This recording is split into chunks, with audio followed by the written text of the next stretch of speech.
when it comes to weight loss, what we tend to focus on is usually just the scale, but that's really incorrect. So what I like to teach is what's called the big three.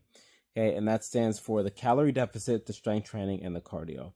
So we're going to start from least important to most important. So the least important is the cardio. Okay, now again, by themselves, these are all important. The most important muscle in the body is the heart. Okay, and so with cardio, it's really good to do that because you burn calories when you're performing cardio. But as soon as you stop cardio, you stop burning calories.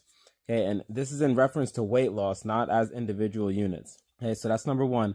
Number two is strength training. Strength training is going to develop lean muscle mass, add that to your body. Okay, so remember, this is adding something to your frame. So you are going to gain with this because you're adding to your frame.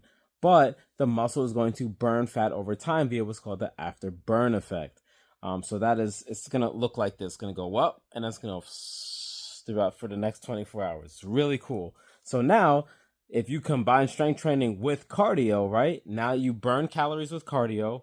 Then you're burning calories continuously with strength training because of the lean muscle mass that you put on your body, right? So that's two things working for you. So now you knew it was coming. The most important thing is the calorie deficit, okay? Finding out what your calorie number is and then subtracting a number from it so that you are always losing weight. So for example, if you take the average diet number, which is 2,000 calories, if you subtract 250 calories from that, that's 1750. So that would be a weight loss effort of about a half a pound a week. 500 calories off of that, 1,500 would be about a pound a week. 750 off of that 2,000 would be 1,250. That's 1.5 pounds of weight loss per week. And 1,000 off, which is pretty extreme, that would be 2 pounds a week. So that'd be 8 pounds a month. Everybody likes to hear that, but subtracting 1,000 calories off of a diet is pretty extreme to start. So I always recommend starting with the 250 and then slowly working your way down.